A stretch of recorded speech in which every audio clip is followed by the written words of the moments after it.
Welcome to another AP Bio review session. We're getting perilously close to the AP Bio exam. So one thing I'm going to tell you tonight is about some things that you can do to really get yourself ready to crush it on May 5th. And I am just full of admiration for everybody that is here today because, here it is. You are spending your Wednesday afternoon.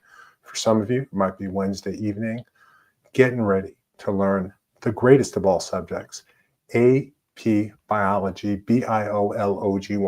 That is why you're here. That is why I'm here. So let's get to it. Can I please just get a little confirmation from somebody in the audience telling me that you can hear me okay? And I also would love to know where you are watching me from. Tell me where in the world, where in the United States, where in whatever, where in the galaxy you are from watching this stuff. And I got Saskatchewan, Canada. That is very, very exciting. Our wonderful neighbors to the north, we got Ontario, we've got California, fantastic. That's where I am broadcasting from. And let's hear just another couple of people. Iraqi Kurdistan, Mohammed, fantastic. Good for you, because it's probably pretty late over there in Iraqi Kurdistan. And we've got someone from Alaska. We've got someone from Tennessee. This is just so fantastic to have all of you here. Oh my goodness, we got somebody from China ready to learn No, I don't believe it. Someone said North Korea. I don't think I have viewers in North Korea. But anyhow, this is really wonderful. I'm so happy to have all of you here. And let's talk about what we're going to do tonight. Okay, so let's go like this. First of all, I put together a sheet for you. It's apbiossuccess.com/success. Should have put a QR code together to make that even easier. Let's see what happens when I click on that. Probably nothing. Well, you're not seeing anything because it's on a new tab. Here it is. It's my AP Bio Success Guide. I'm going to put the link in the chat from my end to make it really easy for you to get to. There you are. It's just a big old, Google Doc URL. But anyhow, it's just like I'm giving you everything at this point. Just telling you about, some study tools that I've got. I'm going to make this a little bit bigger. Can I do that? Some study tools. Some 5 essential tips. I hope folks are using learn-biology.com. It's the study tool that's going to get you the most learning in the least amount of time. It's set up for maximum AP biology learning. It's the only online biology curriculum, at least that I know of, that has been approved by the College Board. It's used by hundreds of teachers around the country as their AP Bio textbook, but it's also got features for individual learners like you. And you might be thinking like, oh, I got to pay for this thing, learn-biology.com. You do. That's kind of how I make my living, but it's the best investment that you can make in your biology learning. So anyhow, just go ahead and download this and make sure that you use it to learn Biology. I'm there. I'm rooting for you. Let's get back to the presentation. Okay, here we are. So you'll have that. I'll reference that throughout the live, and let's go. Let's talk about our agenda for this evening. I want to give you some review tips, some things to do when you are not in this, I said webinar, it's, YouTube Live with me. We're going to go over some practice MCQs, some practice FRQs. If you have questions from Unit 6, 7, 8, I'm happy to address them. That's how I originally advertised this live. But I do want to say that at this point, you should just be doing questions. You should just be doing questions all day long. That is how you are going to maximize the learning. Like the time to be watching videos, and this is kind of insane. Like I make videos, right? But the time to just be passively watching videos, that time has passed. Now is the time to be answering questions. And let's talk about some review tips along the same lines. Only active studying using retrieval practice. Your go-to phrase during these last couple of days is, I got to find the gaps in my knowledge because I don't want the College Board to throw anything at me that I don't know. You got to find the gaps and you've got to fill them. And the way to do that is to use the checklist. And I've given you a link to it in that other document that I just shared with you. It's if you go to apbiosuccess.com/checklist, then you actually have to sign up to get it. And I think I put a direct link to it in the other document. And you use the 3-second rule. So the 3-second rule, I'm going to bring up that checklist and I'm just going to demonstrate it right now. So let's show this. And am I showing that tab? Yeah, I am. Let's get rid of this. Okay, so I'm going to go to the middle of this. Okay, so let's go to Unit 5.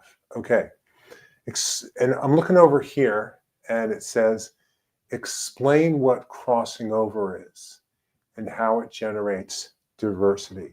And if you can't say something like, oh yeah, crossing over happens during prophase 1 of meiosis 1.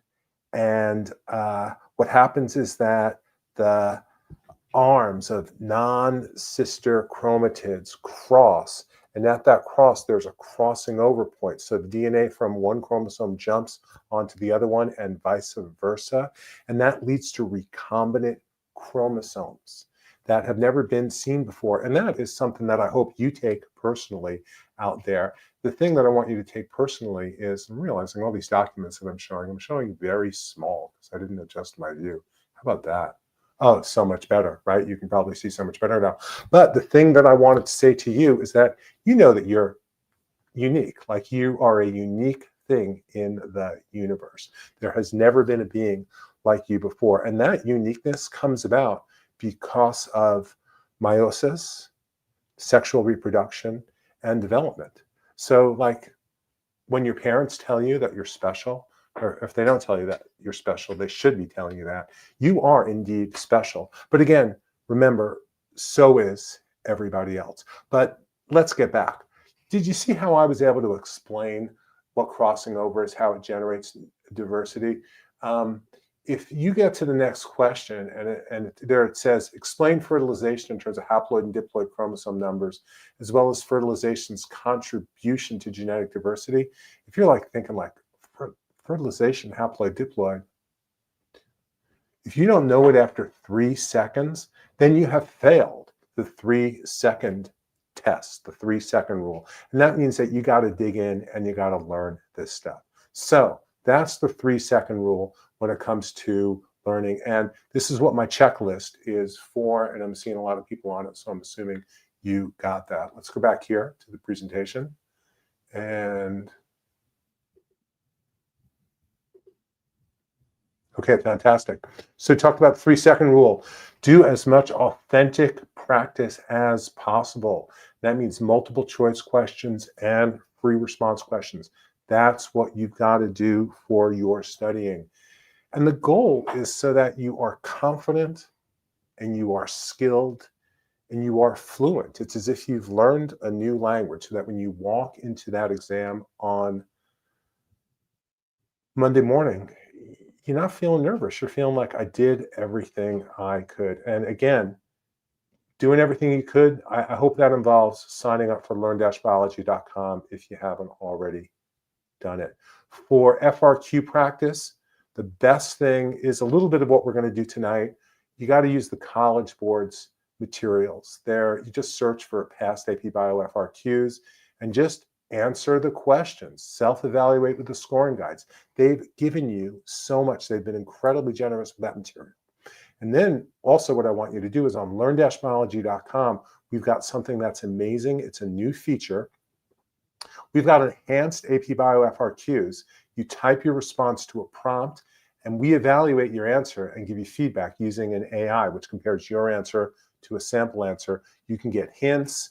You can study sample answers. These things are going to blow your mind. They're going to make you great FRQ writers. And I think what we're going to do is try and experiment with this a little bit later. Again, go to learn-biology.com to sign up. For multiple choice practice, you're in a tougher spot. College Board doesn't give you much. We're going to use some of the public College Board's questions today. They come from the course and exam description, and they also have a 2013 public practice exam. And that does feel like it's a long time ago. I mean, 2013. You guys were all alive in 2013. That's good, unless you're super young, taking AP Bio. So you're a little bit limited in terms of stuff that you can access for practicing real multiple choice questions. But at learn-biology.com, we've got you covered because we've got 470 AP style questions. You give a correct answer, you get praise. Incorrect answers get hints and get repeated. But I want to show you something. Okay, so let's say that you were on learn-biology.com and you wanted to do some of our multiple choice questions. All right, here's the deal. You click Start Quiz. How are we doing in that view there? Pretty good. And you would log in. Okay. And here's the trick. See over here in the lower right, there's this little button where you can select a number of questions. Set that to a low number, like 10. Because the way these questions work is you get a question, and if you get it wrong, you get a hint. And then you'll think about it, and you're like, okay, I get it now. You click Next, and then that question goes to the bottom of the stack, and then you get it later.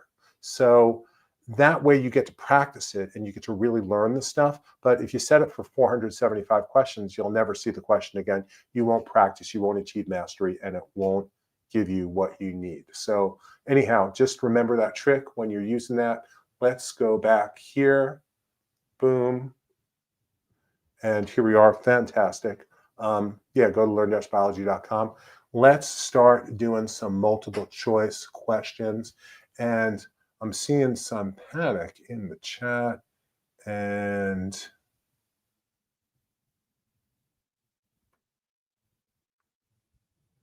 where can I find the MS? Yeah, multiple choice questions. I'm looking at Ev's question. It's tough. Is there a link to this checklist? Yeah, let me put the link that I put in before. So here it is.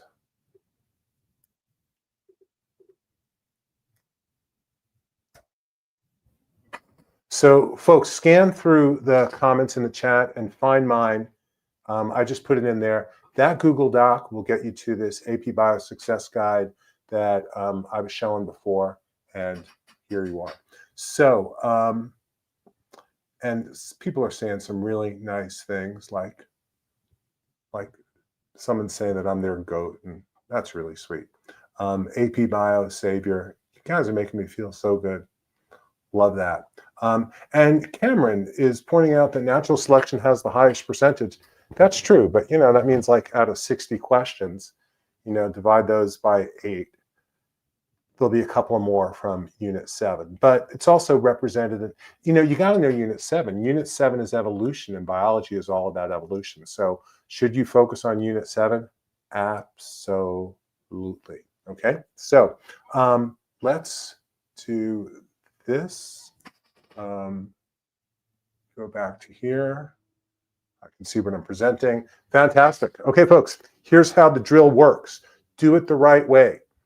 I'm going to read a question, and then I'm going to say send. And you are going to put the number of the question. The number of the question is this over here. It's number 10. All right, I made that a little bit small for this kind of context. But you're going to put 10 dash bang. Why not 1 through 9? That's because I did those in my last live session. So an experiment to measure the rate of respiration in crickets and mice at 10 degrees C and 25 degrees C was performed using a respirometer, an apparatus that measures changes in gas volume. Respiration was measured in milliliters of oxygen consumed per gram of organism over several 5-minute trials, and the following data were obtained. So it shows the temperature that the mouse and the cricket are at, and then it shows the amount of oxygen that's consumed. According to the data, the mice at 10 degrees C demonstrated greater oxygen consumption per gram of tissue than did the mice at 25 degrees C. This is most likely explained by which of the following statements? A, the mice at 10 degrees C had a higher rate of ATP production than the mice at 25 degrees C. B, the mice at 10 degrees C had a lower metabolic rate than the mice at 25 degrees C. C, the mice at 25 degrees C weighed less than the mice at 10 degrees C. And D, the mice at 25 degrees C were more active than the mice at 10 degrees C. Now, why don't we do this? Why doesn't everybody think for just a moment while I take a sip of tea? And folks, go ahead and send. Question. It's question 10, actually. I could totally understand why you thought it was 9, but put 10 and then a dash. And I am seeing, holy cow, everyone here is going to get a 5 on the AP Bio exam. Good for you. Now, let's analyze this a little bit. A is indeed the answer. The mice at 10 degrees C had a higher rate of ATP production than the mice at 25 degrees C. One thing to look for in a multiple choice test is this. Multiple choice test means that there's going to be 1 true statement and 3 lies, 3 incorrect statements. So one thing that the writers of these questions often do is they change 1 word. So look for the 1 word that's wrong. Like in B, the mice at 10 degrees C, it says had a lower metabolic rate. If you change the word lower to higher, that statement would be true. Eliminate B. C, the mice at 25 degrees C weighed less than the mice at 10 degrees C. That's wrong because they've already controlled that by measuring oxygen consumed per gram of organism. So it's not how much the organism weighs or even how much the organism itself is consuming. They've already done the math to get rid of that variable about the weight of the organism. And then at 25 degrees C, they were more active than the mice at 10 degrees C. Another thing to look for are statements with no evidence. And there's no evidence for that. So that's why you're going to eliminate D. So basically, process of elimination is your best friend on multiple choice tests. Let's do another question. And I'm just checking the chat. Okay, so this one, it's question 11. Question 11. And what you are going to do is you are going to put a 11 with a dash and then a letter A, B, C, or D. According to the data, the crickets at 25 degrees C have greater oxygen consumption per gram of tissue than the crickets at 10 degrees C. This trend in oxygen consumption is opposite of that in the mice. The difference in trends in oxygen consumption among the crickets and mice is due to their A, relative size, and don't send it yet, B, mode of nutrition, do not send yet, C, mode of internal temperature regulation, don't send, D, mode of ATP production, excuse me. When I say send, I want to see a waterfall of answers coming through. Send, let's see it. An 11, oh man, this is very confusing. Try to say 11 and then I'll know what you're with. And I'm seeing 11s come through.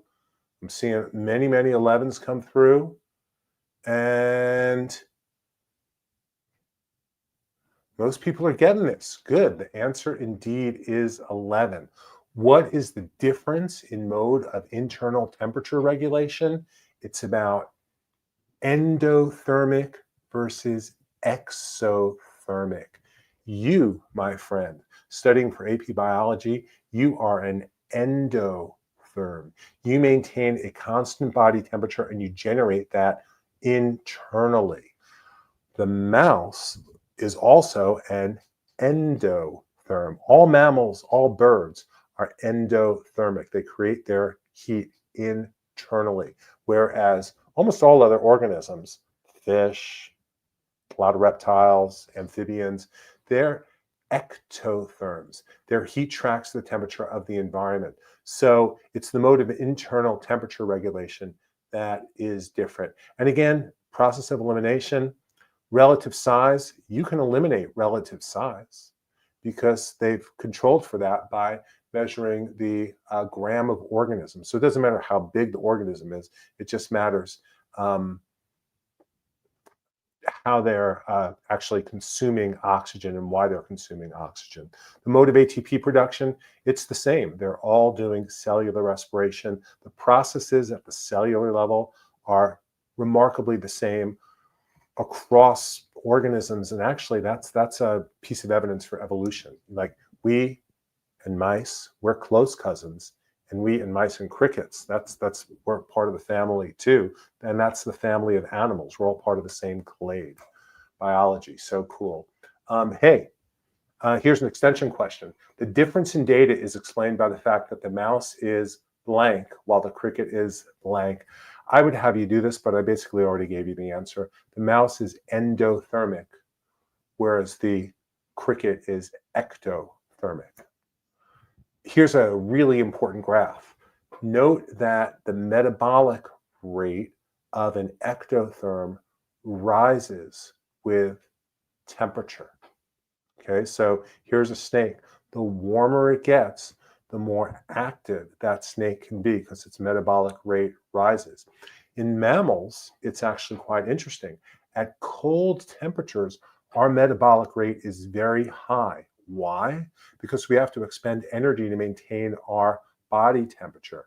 As our temperature rises towards what's close to our body temperature, we get to this basal metabolic rate, our bottom metabolic rate. And then when it gets warmer than that, then it takes a little bit of energy for us to cool ourselves. So how are we doing?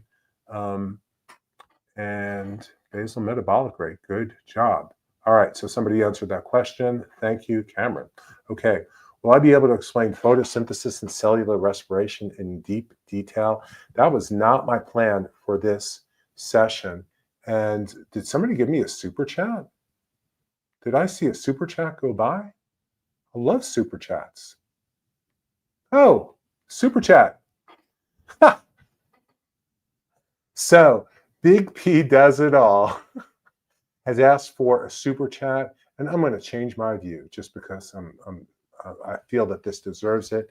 Big P Does It All is a big fan and is saying that they would like a shout out to their friend Kate, who is always struggling with biology. So Kate, shout out to you. Biology, AP biology, it's really hard. It makes sense that you would be struggling with it, but that's what the beauty of it is all about. Keep struggling, keep learning. Kate, you can do it. And so can everybody else who's watching this show and everybody else who's even not watching the show. But does biology take some work? Yeah, sure. Everything that's worthwhile takes some work, you know? So anyhow, just do the work. Do the work. Study hard.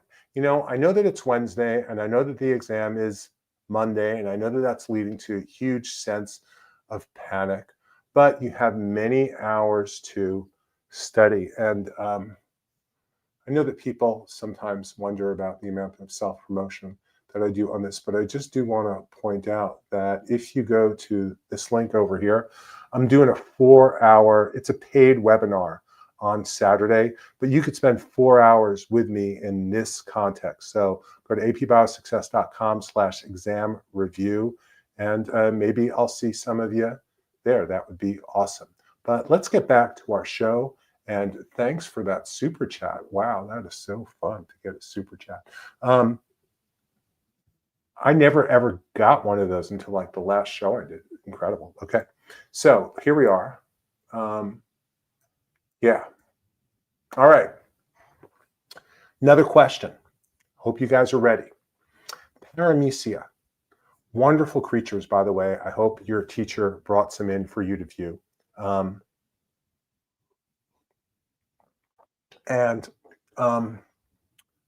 Paramecia are unicellular protists that have contractile vacuoles to remove excess intracellular water. In an experimental investigation, Paramecia were placed in salt solutions of increasing osmolarity. Big word, but you know that just means increasing amount of stuff dissolved inside that. The rate at which the contractile vacuole contracted to pump out excess water was determined and plotted against osmolarity of the solutions as shown in the graph. Which of the following is the correct explanation for the data?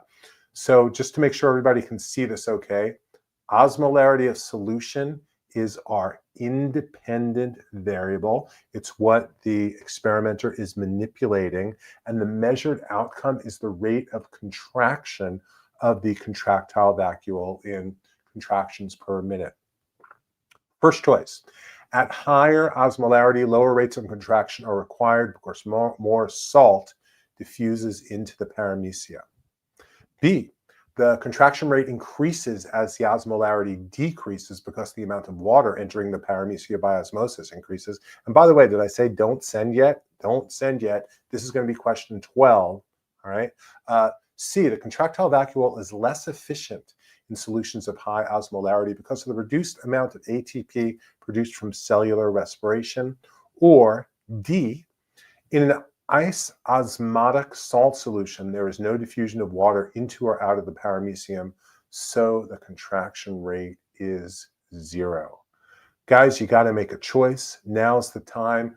Please put the number 12 with a dash followed by an A, a B, a C, or a D.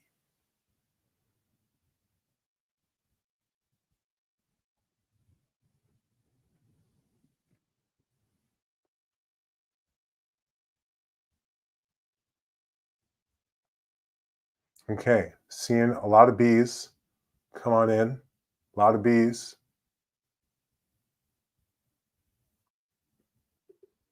And the answer indeed is B. Okay. So you're going to use a couple of tools to bust through these multiple choice questions, including like the biology that you know. So here it says, in an isosmotic salt solution, there is no diffusion of water into or out of the paramecia, so the contraction rate is 0. There's still diffusion of water or osmosis in an isotonic situation.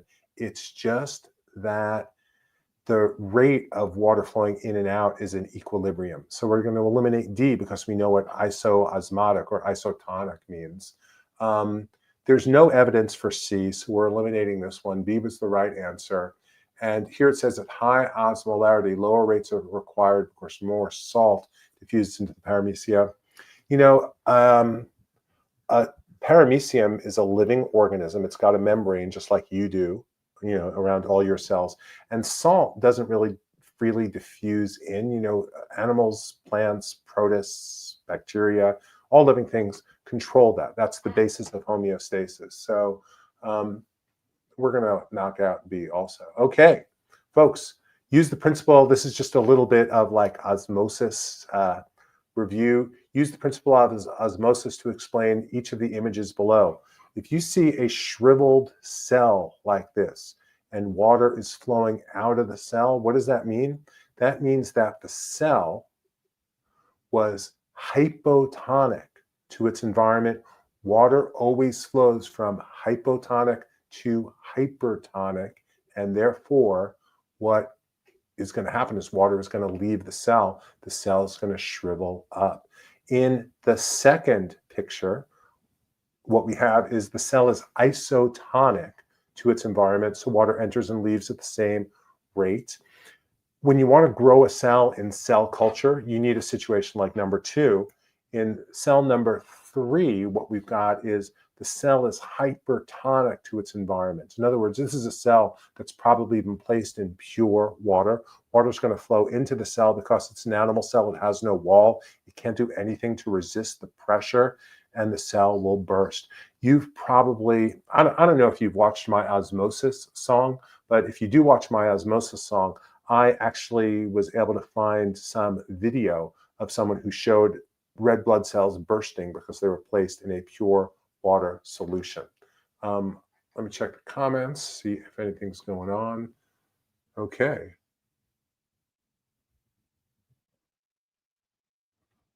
Okay, seriously everything. I think that's pretty good. Solution 1 is hypertonic. Good. All right, let's look at this with plant cells. All right, so cell on the left. Cell on the left is also in a hypertonic solution. Therefore, water is flowing from the hypotonic cell to the hypertonic environment. Water leaves the cell, the membrane peels away from the wall. That's called plasmolysis. You probably don't need to know that term, but have there been AP questions that show something almost exactly like this? Yep. You got to understand osmosis. Here's an isotonic situation. Don't want to talk more about that. And here we have a cell that's hypertonic to its hypotonic environment. Water flows into the cell. Hope people can read this. It's a little small. Let's go. Let's try it. Okay.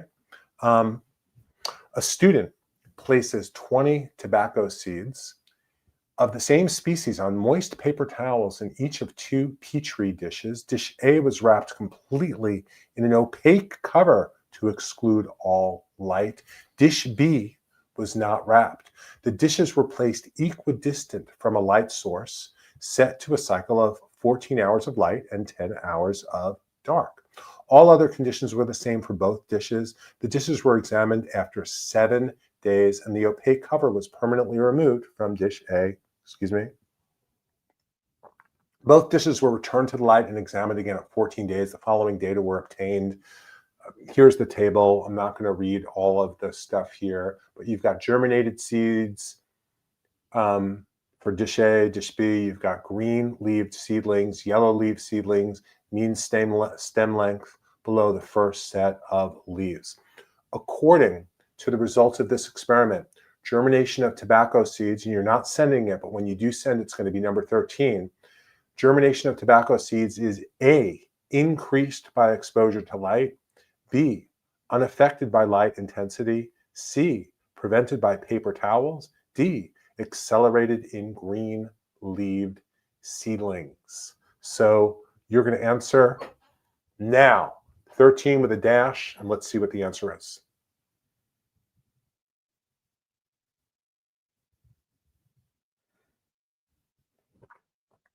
Okay, I'm seeing answers coming in. Fantastic. Some people faster than others, but who knows what that's about? Connection. And the answer to this question is A. Hey, you know what? You didn't even need to take AP Bio to answer this question. You just needed to be able to read the table. And the table is telling you that where basically, let's see, how do you think about this? According to the results of the experiment, germination of tobacco seeds during the first week is increased by exposure to light, because the ones that are uncovered, they germinated at a faster rate. There were 20 that germinated versus 12 that germinated when they were covered. So that's how we get our answer to the first question. Let's look at our second question. I don't need to read all of this madness up top, but the most probable cause for the difference in mean, remember that means average, mean stem length is between plants in dish A and the plants in dish B is which of the following? Is it A, shortening of cells in the stem in response to the lack of light, B, elongation of seedlings in response to the lack of light, C, enhancement of stem elongation by light, D, genetic differences between the seeds? Guys, I want to see a 14 and I want to see a dash, a 14 and a dash.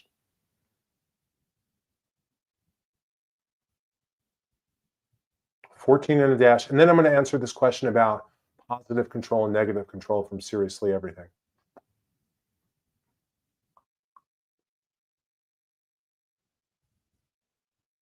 Okay, people are doing really super well.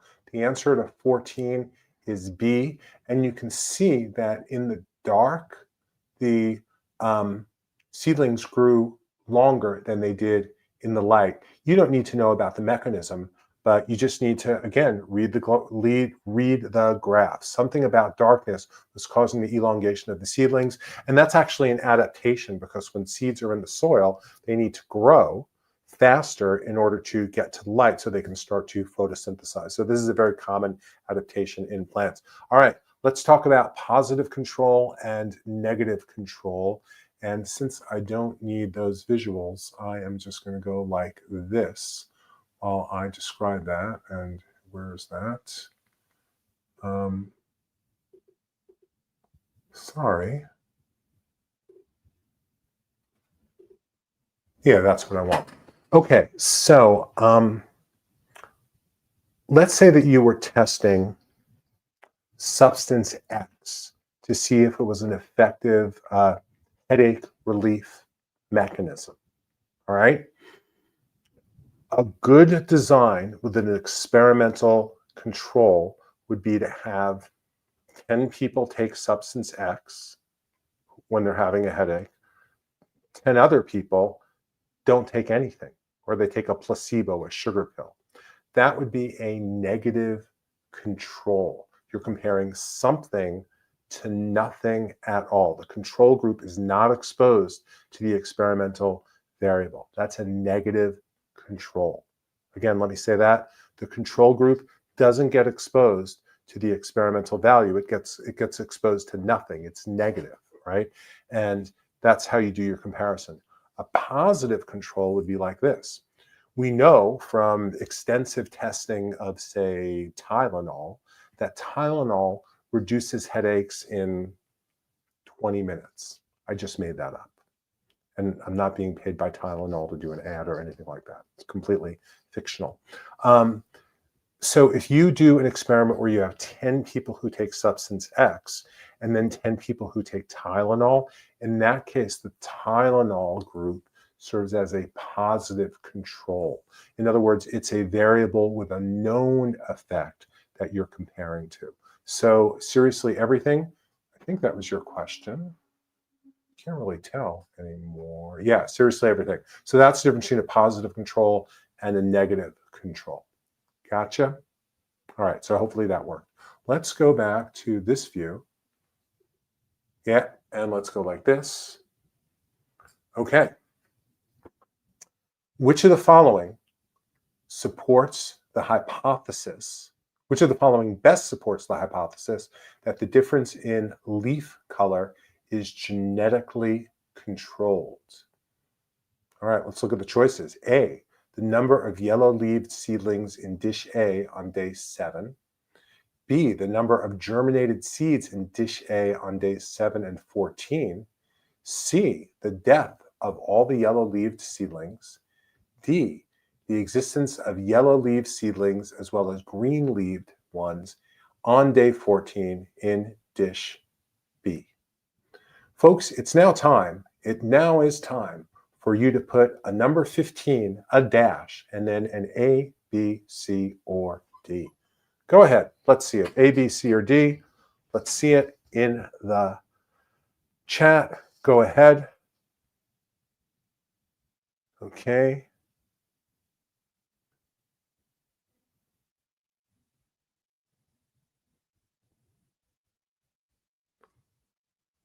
Okay. Seeing a little bit of variety in the answers. And the answer is, it's D, folks. The fact that there are yellow-leaved seedlings that are popping up in both dish A and dish B, in fact, I would say is existence for the fact that this isn't under environmental control, but it's under genetic control. And I think if I start talking about that, I'm probably going to get myself into trouble. So we're going to leave that right there. Genetically controlled means that the color is sort of determined by the genes as opposed to being determined by the environment. And I'll give you a very personal example of this, which is the following.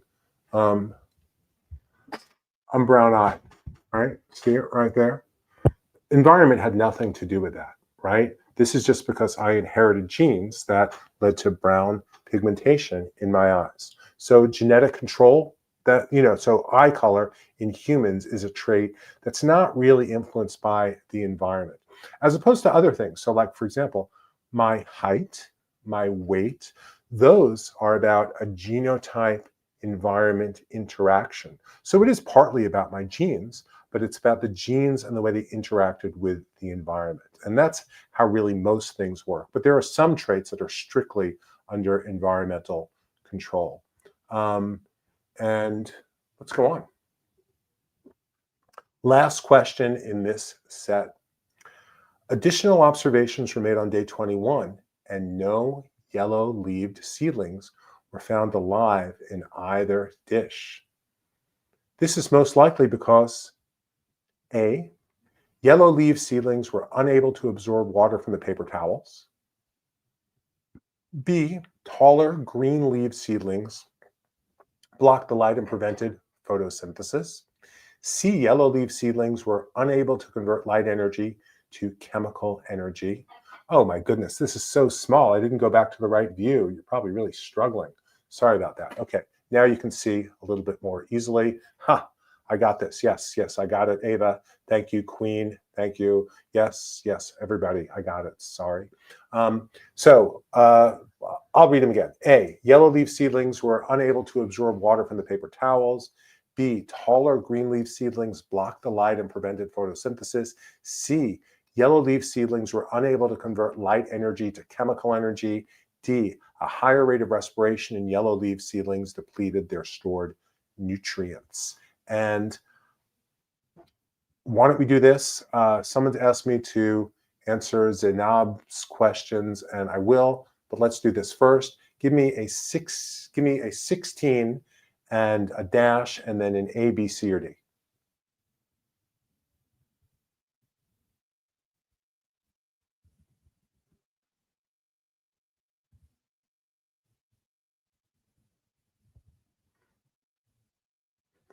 And almost everybody is choosing C, and that is what's going on over here.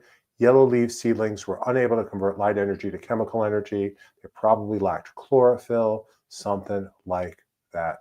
Now, what I am doing is somebody asked me to look at Zainab's question, and I am furiously scrolling up to try and find it. And Zainab. Okay. Do we need to thoroughly know each step in the Krebs cycle and the Calvin cycle and glycolysis? That is a great question. And the answer is not no. The answer is no. You do not need to know each step. So like, for example, it's possible that in a college class that you might take in the future, you might have to know the name of all of the 10 enzymes that are involved in glycolysis. You don't need to know that. You need to know that glycolysis has basically 3 phases. Those phases are investment, cleavage, and then energy harvest. That's really what you need to know. And you need to know, like, glycolysis starts with glucose. It creates a net of 2 ATPs, 2 NADHs. But that's really about, and then 2 pyruvic acids. For the Krebs cycle, you would need to know, and I hate doing stuff like this without a diagram.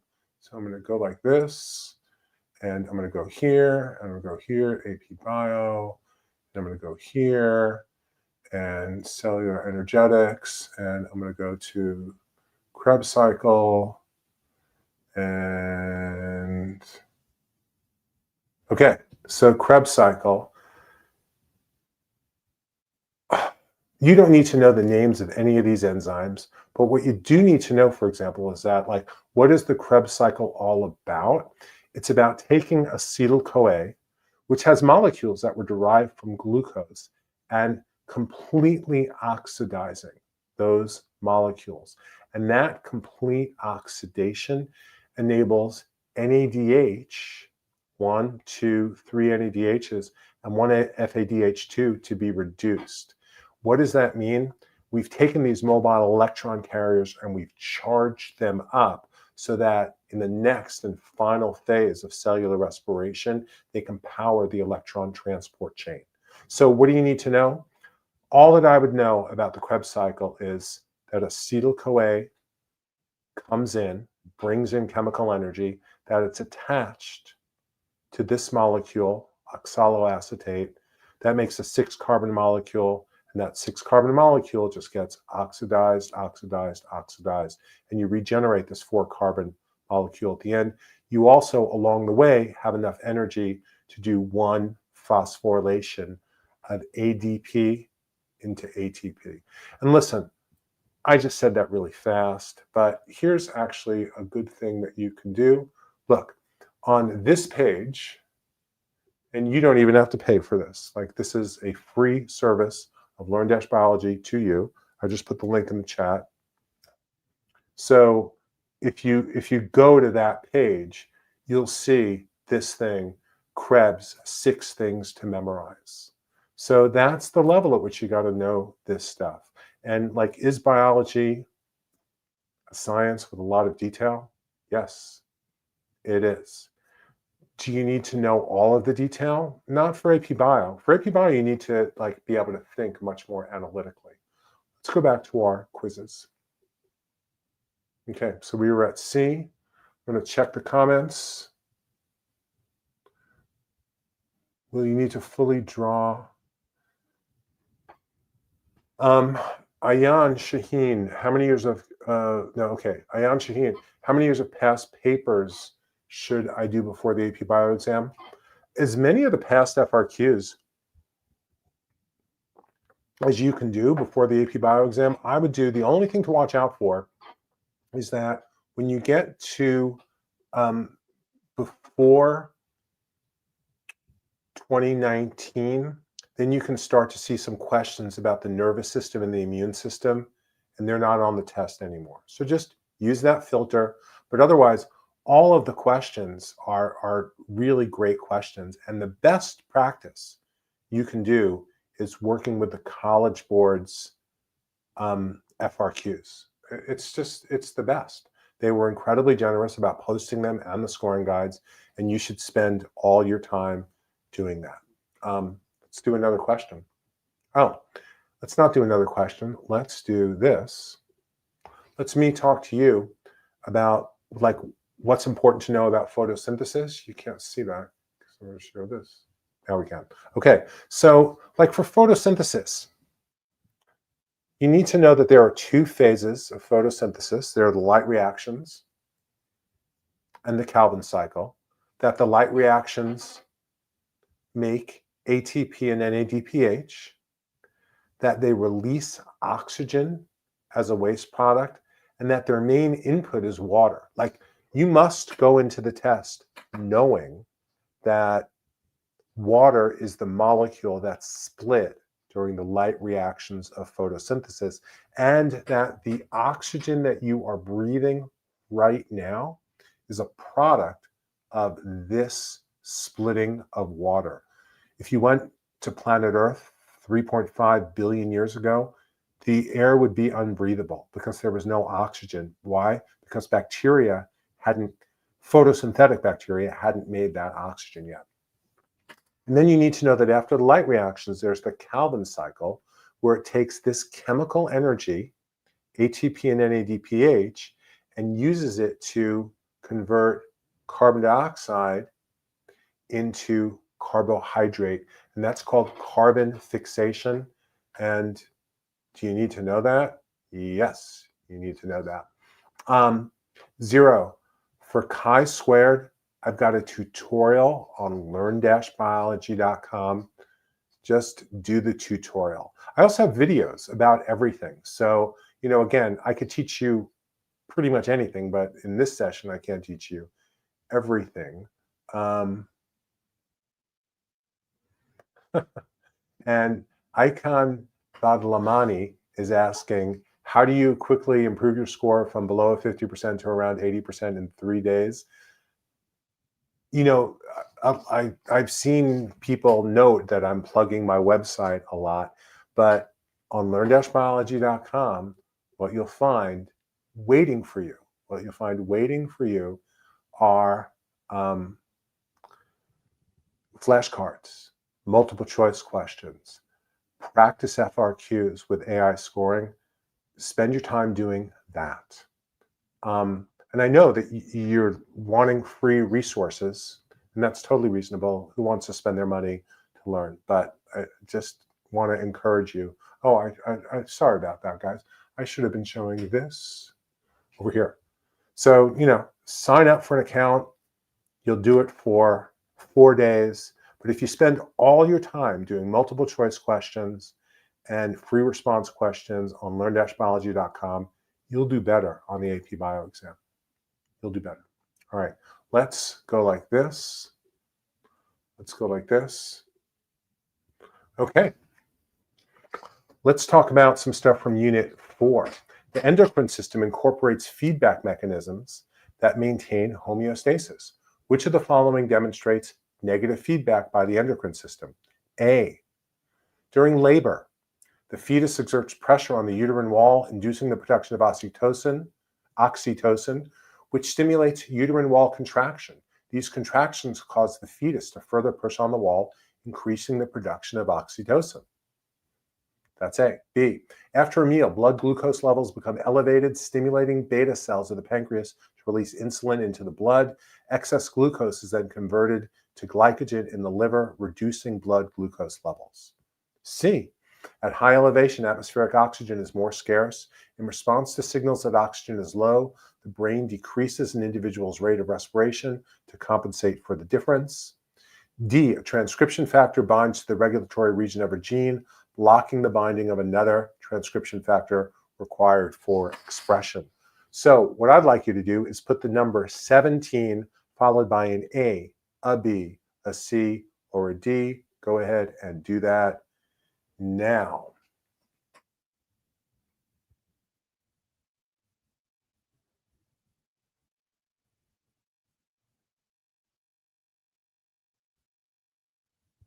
Okay, folks, you're doing great. The answer is B. A is sort of the classic example of positive feedback. I'm going to actually discuss that in a minute. B is negative feedback. Why?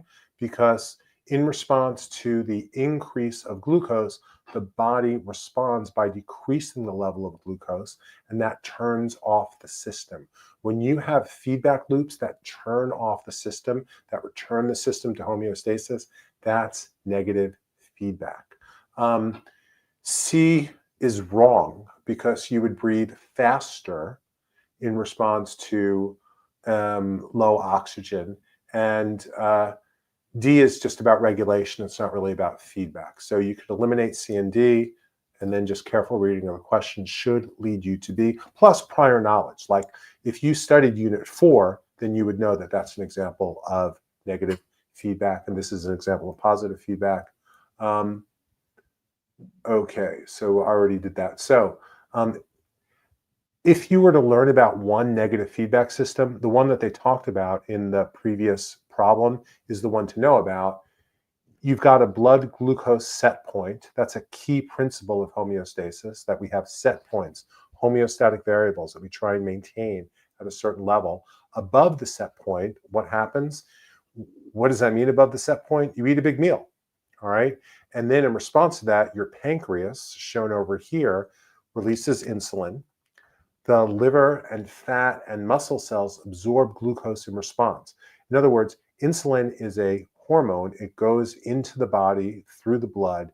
Fat cells, liver cells, muscle cells, which are not shown, pick it up, and then they absorb the glucose into themselves. So fat cells will convert glucose into fat. Liver cells will convert glucose into glycogen. Muscle cells will do the same thing. And that lowers the glucose back to a healthy level. Below the set point, when you've gone a long time without eating, the pancreas releases a hormone called glucagon. The liver will then convert the glycogen that it's stored into glucose. That glucose goes into the blood, and that restores the set point. So this is the one system to know about. And also you need to know what happens when the system breaks down, because the breakdown of the system leads to diabetes. This is the positive feedback loop that was talked about in choice A. A woman is pregnant, the baby's head presses against the uterus. That leads to the release of oxytocin. That leads to uterine contractions. As the uterus contracts, the baby's head presses more, and the cycle intensifies until the baby's born.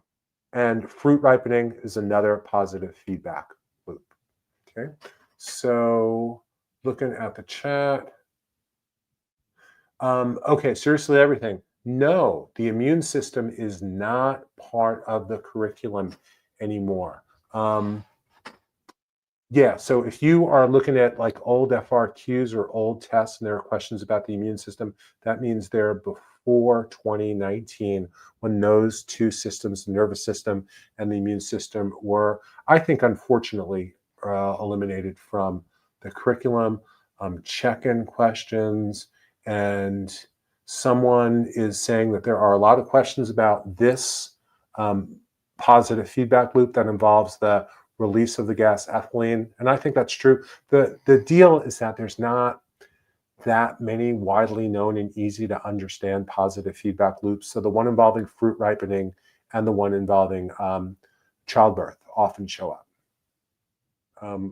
Okay, let's do a little phylogenetic analysis. We're deep into Unit 7 now, and let's talk about this. 5 new species of bacteria were discovered in Antarctic ice core samples. The nucleotide base sequences of rRNA subunits were determined for the new species. The table below shows the number of nucleotide differences between the species. So this is a character table, and now you've got a bunch of different phylogenetic trees. And the question is, which of the following phylogenetic trees is most consistent with the data? Don't send. Everybody needs a little time to think about this. So go ahead and think away. And then when I say send, send the question. Oh, people are already sending. What's the matter with you folks? Thank you. Okay, so don't look at the chat. Just everybody think, do a little analysis.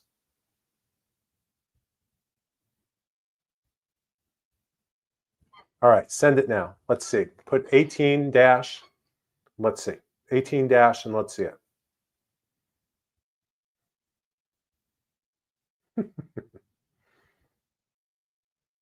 $18 dash. Good, good. A lot of people putting C. Some people putting D. Okay, let's see what the answer is. The answer indeed is C. What's going on? You know that species 1 and 2 are fairly closely related because there's only 3 nucleotide base differences between the two of them. You know that 3 and 4 are closely related. So you need to find a situation where 1 and 2 are closely related, 3 and 4 are closely related, and 5 is way different from all the rest, 26, 27. So 5, it's not the outgroup, but it's the most distantly related. So this clade looks like what you see down here in C.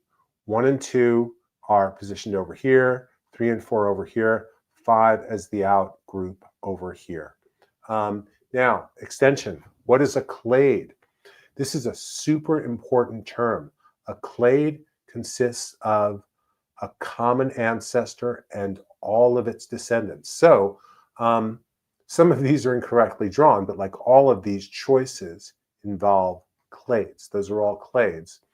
And look at diagram C and see if you can find 4 multi-species clades in diagram C. Everybody just think about that for a while. All right, so 3 and 4 are a clade. They have a common ancestor. 1 and 2 are a clade. They have a common ancestor. But also 1, 2, 3, and 4 are a clade. Their common ancestor is this down here. And then finally, there's this common ancestor over here gave rise to species 1, 2, 3, 4, and 5. So that's a clade too. I've got a great tutorial about phylogeny on learn-biology.com. I've also got a video about it. So again, what I'm hoping is happening now is this. Remember I told you at the start that the goal of this kind of review, the goal of any review is find your gaps.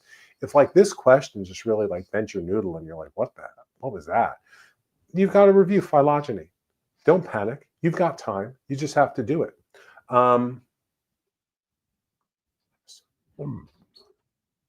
Okay, Abdallah, I think you're confusing the term monophyletic and polyphyletic. And those terms are not really part of the curriculum anymore. But a clade is a monophyletic group. So Abdallah, you know what that means, and I'm not going to worry about that. And Luke, the rule of parsimony, yeah, but you know what? I even forget what that's about, the rule of parsimony. I just try and use common sense to pull these together.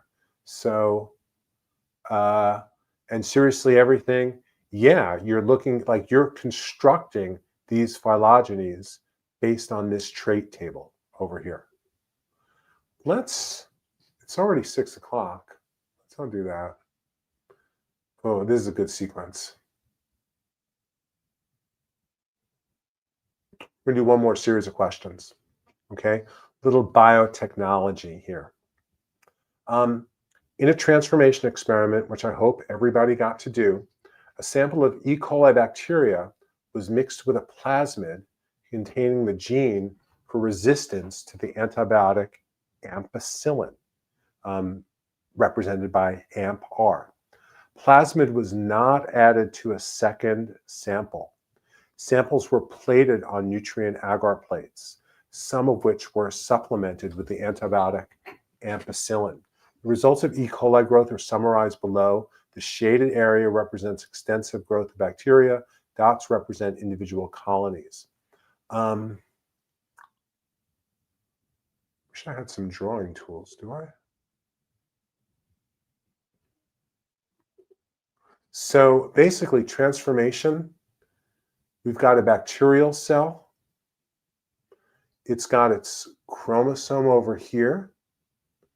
And what we're going to do is we're going to take a loop of DNA that's referred to as a plasmid, and we're going to essentially force it in to this bacteria. That's what transformation is. It's one of the ways that, well, it's a key technique in genetic engineering. It also happens naturally as well. So plates that have only ampicillin-resistant bacteria growing include which of the following? A is 1 only, B is 3 only, C is 4 only, and D is 1 and 2. I'd like you to put the number 21, that's where we are right now, and I'd like you to put an A, B, C, or D.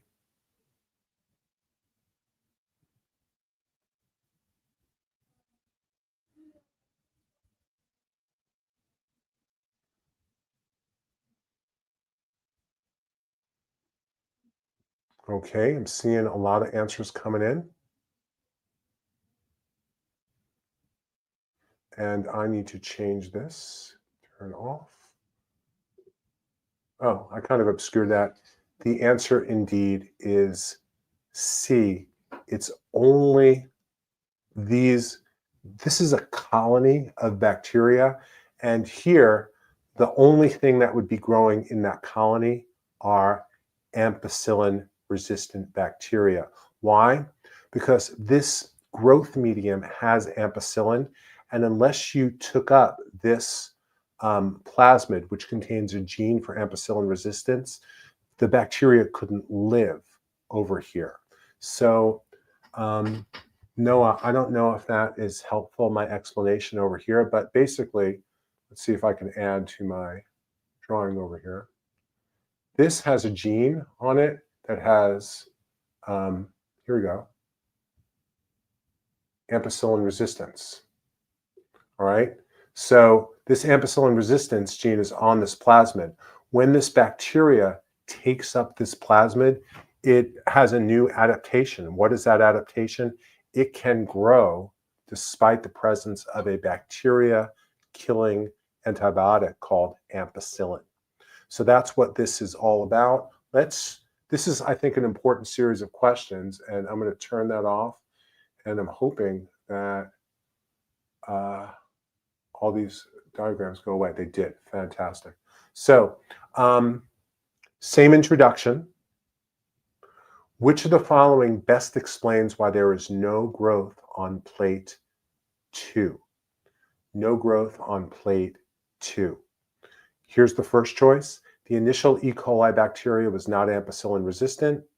B, the transformation procedure killed the bacteria. C, nutrient agar inhibits E. coli growth. D, the bacteria on the plate were transformed. Folks, I'd like you to put the number 22 followed by an A, B, C, or D. Go ahead, send it now.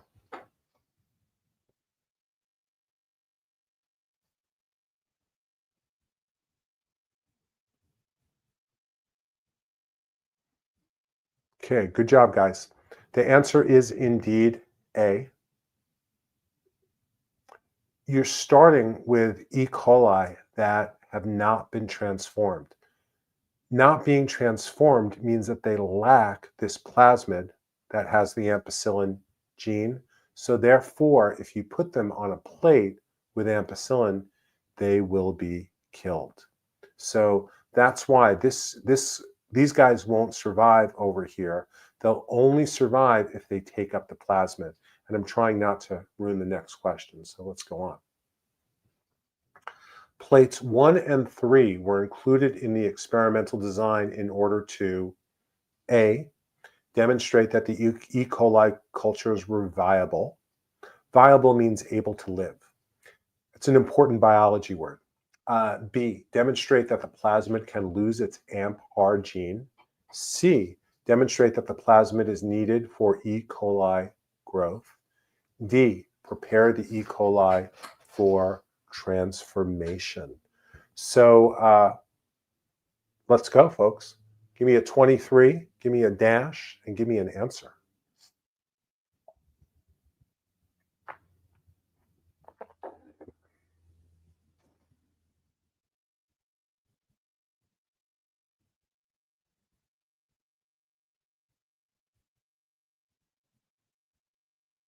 Okay, almost everybody's getting this right. In fact, everybody's getting this right. I'm seeing everybody put A. Way to go. I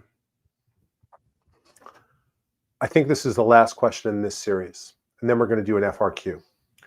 Which of the following statements best explains why there are fewer colonies on plate 4 than on plate 3? A, plate 4 is the positive control. B, not all E. coli cells are successfully transformed. C, the bacteria on plate 3 did not mutate. D, the plasmid inhibits E. coli growth. So, people are sending way too early, ladies and gentlemen. But send it. Go ahead. Send it, send it, send it.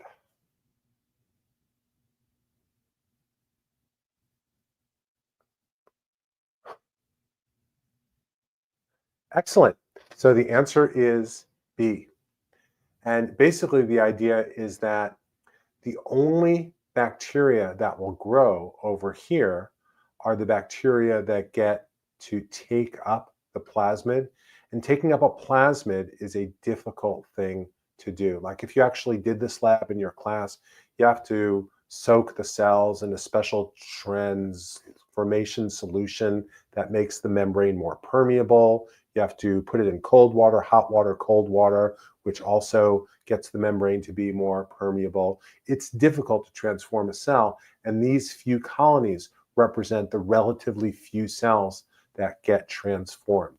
If this is difficult, again, what I want to encourage you is go to learn-biology.com, where I've got a tutorial about biotechnology is what was supposed to have come out of my mouth and didn't really. Okay, where are we? Let's go on. Let's do some FRQs. Okay. Hey,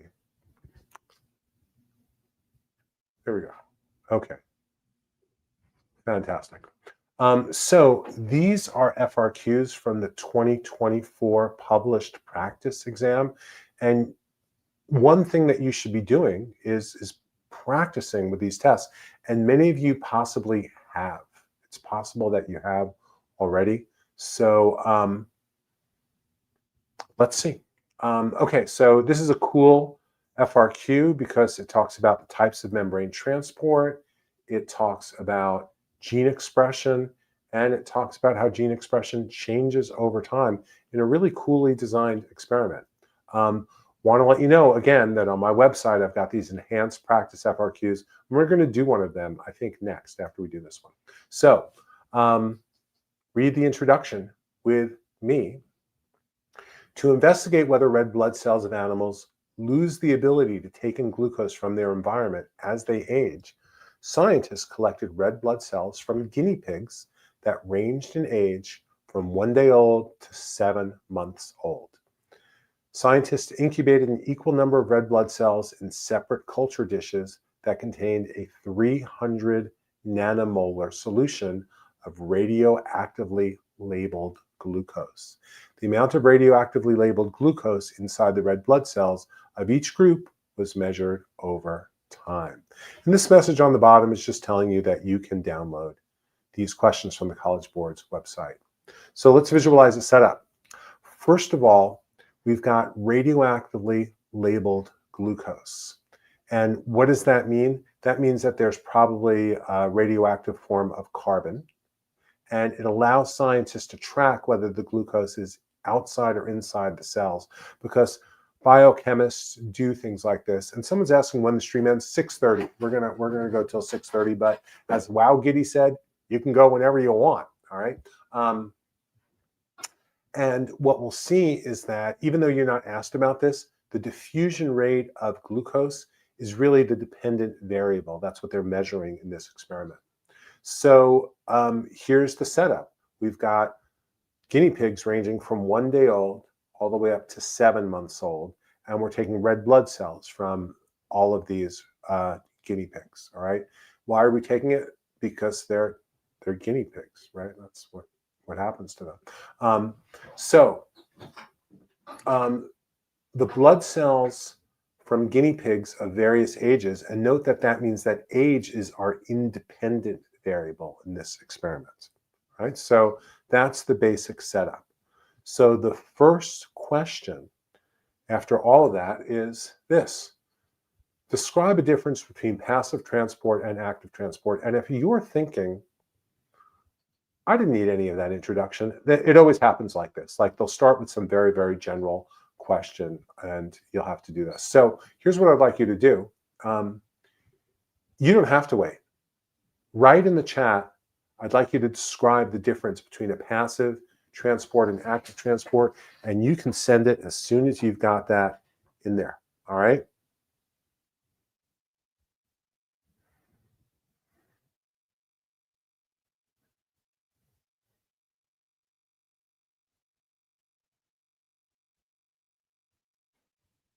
Okay, I'm seeing some good stuff.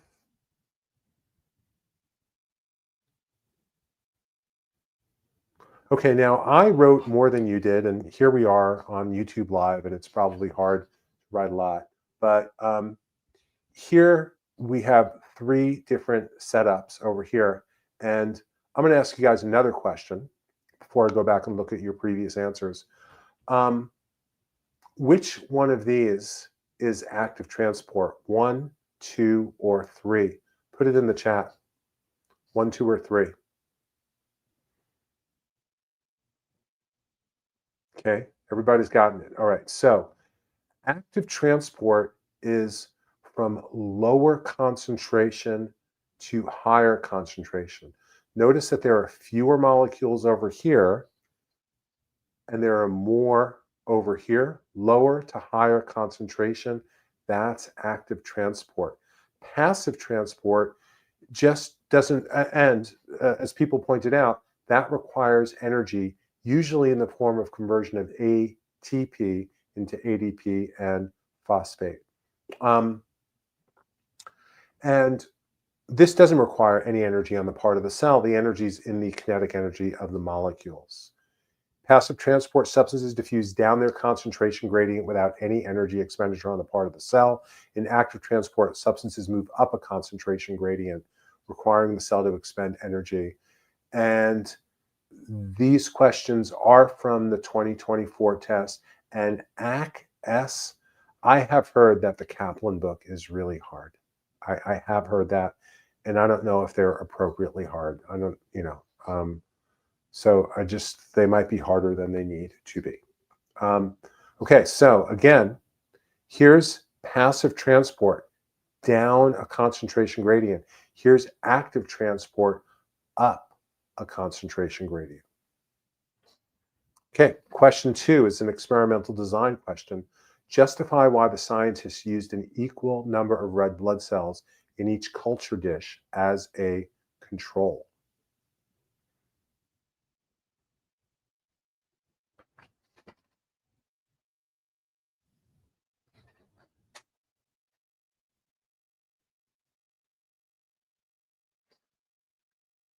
Okay, guys, you can type your answer right into the chat. Okay, I'm seeing some good answers. Some good, sophisticated thinking, right? So let me show you the answer. If they were going to make a comparison of glucose transport rates between cells from guinea pigs of different ages, they had to keep the number of cells in each dish constant. Somebody said that they had to eliminate the number of cells as a confounding variable. So nicely said. You didn't need to explain this, but note that the dependent variable is how much glucose moves into the red blood cell and how this changes as the age of the cell donor increases. This will be measured through the amount of radioactivity inside the cells. To make a valid comparison across ages, the number of cells in each culture dish needed to be kept constant. You guys got it. You didn't need to write as much. Actually, all you needed to do was do this first part anyhow. Okay. Glucose transporters are required for the facilitated diffusion of glucose into red blood cells. The scientists claim that the expression of the gene encoding these transporters decreases as guinea pigs age. If the scientists' claim is supported by experimental data, predict the effect of increased age on the amount of radioactively labeled glucose present inside the cells of each group. So everybody think about this and then put your answer in the chat. And what would help me would be if you put C dash and then put your answer. Thank you.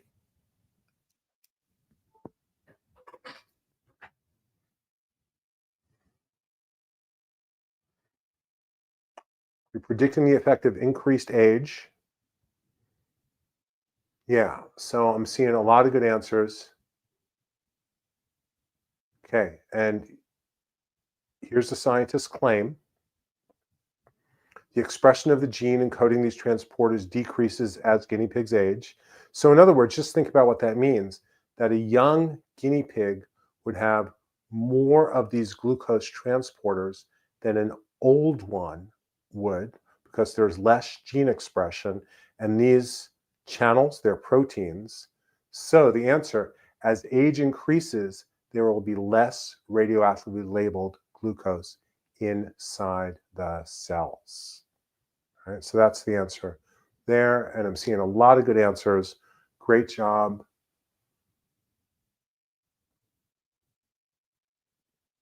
Justify your prediction for part C.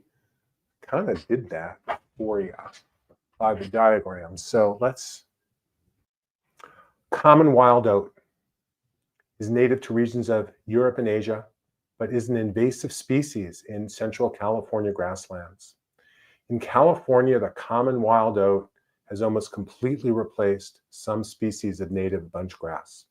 Researchers found that aphids, a type of small insect that often carries plant viruses, have a much higher reproductive rate in grasslands that include the common wild oat than in grasslands composed of only native bunchgrass species. Additionally, the viruses carried by the aphids appear to affect only the native bunchgrasses and not the common wild oat. Native bunchgrasses infected by the virus have a much higher death rate than do native bunchgrasses that are not infected. Okay, so here's your first challenge. You can put this in the chat. A, Describe the change in the resilience of an ecosystem when there is a decrease in the number of species. Go ahead and let's see the answer. You can type it in right now. Okay, good job, Mohammed. Good job, Mikhail. And let's see if we can get a couple more answers in there.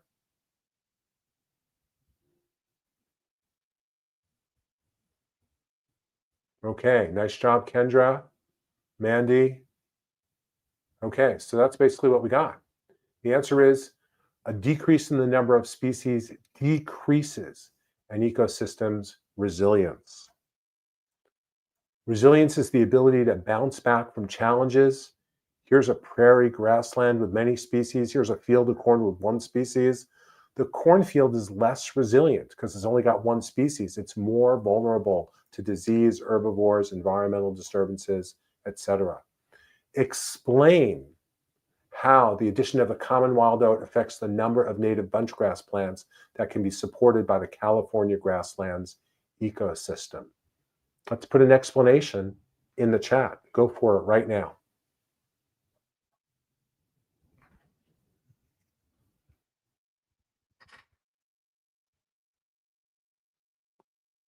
You got to be specific.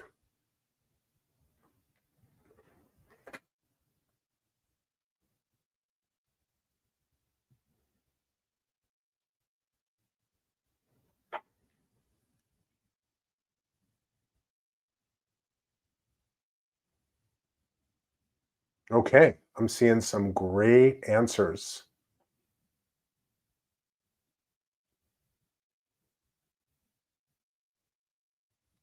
Okay, so what we've got is two things going on. You got to look at the text, and you guys did marvelously because you did this without the text. But if you look at the text, they're telling you all these problems that are caused by the introduction of this common wild oat. And so the answer is the wild oat competes with the native bunch grasses for resources, or it brings aphids, which bring a virus that harms the bunch grasses, reducing the bunch grass population.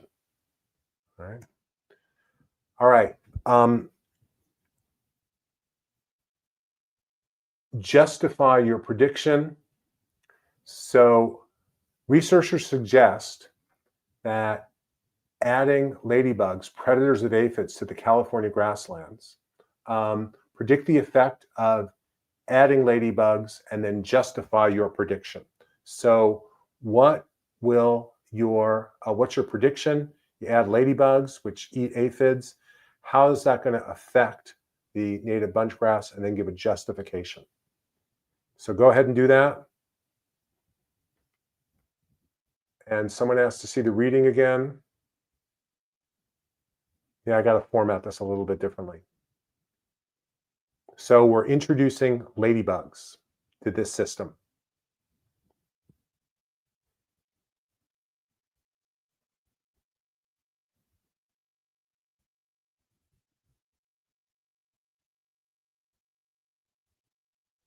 Okay, let's see.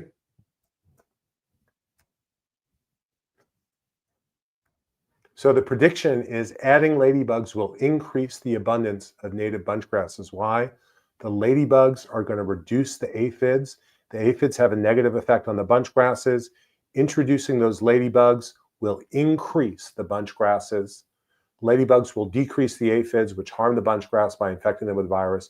With fewer aphids, the bunchgrass population will expand.